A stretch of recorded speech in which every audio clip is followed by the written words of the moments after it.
waxyaabahan burco aadka ugu jecelahay waxaa ka mid ah af Soomaaliga waxyaabahan aadka burco ugu jecelahay waxaa ka mid ah af Soomaaliga markii ugu horeysay burco imi ba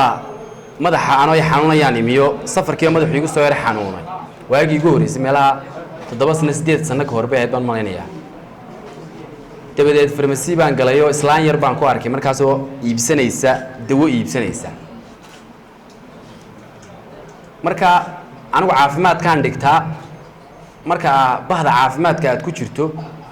ereyada ama dawo ha noqoto ama xanuun ha noqoto waxa loo adeegsadaa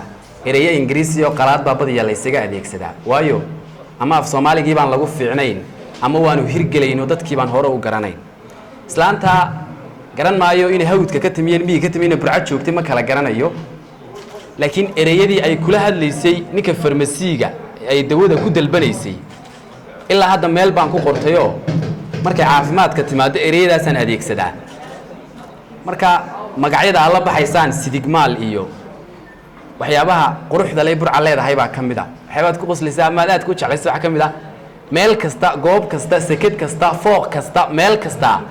wuxuu leeyahay magac ku habboon baad isodhanaysaa ayay u sameynayaan marka xagga erey bixinta aad baa ugu wacantihiin iyo af Soomaaliga guud ahaan ana waxyaabaha markaan burca imanaya aan ku soo tala galo waxa kamid ah chorus af Soomaaliya oo aan cid kasta ka barto ma garanaysaa ninba maalin laba jeer hore ka hor intaan burca iman bay haydo baasheere maxay bajaajteed magaceedii baan soo raacay marka inan baa ila soo fuulay baasheeraydo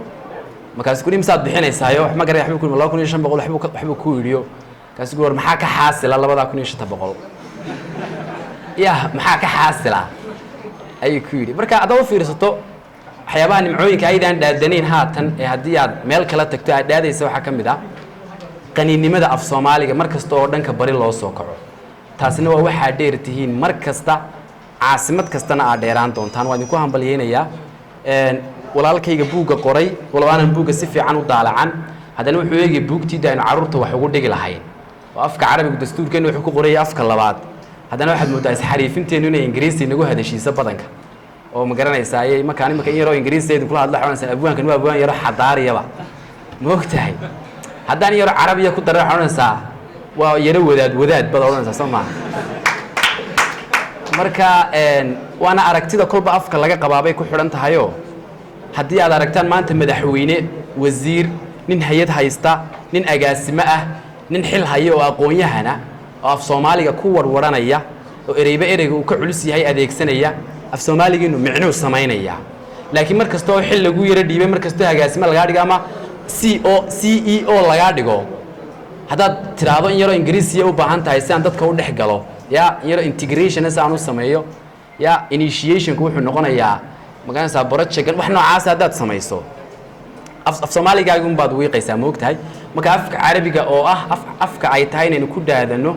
oo maadaama dastuurkeena afka labaad yahay caadiyeena afkeenu quraanku ku qoran yahay waan hambalyeynaya walaalkayna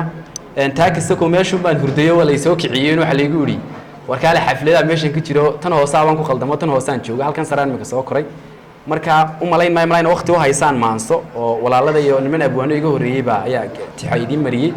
marka walaal intaasaan idinku hambalyeynaya aad iyo aad baan idin salaamaya aragtida iyo la kulanka iyo imaanshiyaha burcana markasta waa wax laabtayga yaala oo aan jecelahay waxaanay ka mid tahay kala gooshka iyo laascaanood baan imka idin sii dhaafaya inaynu saa u marno oo aad dhulkaaga barato oo bari iyo galbeedba aad ka war keentaa waxay ka mid tahay wadaniyada iyo kalgacaylka aad ummadaasi u qabayso ay qayb laxaad la ka qaadanaysa aad baan idin salaamaya ilaahay idin sharfo dhamaantiin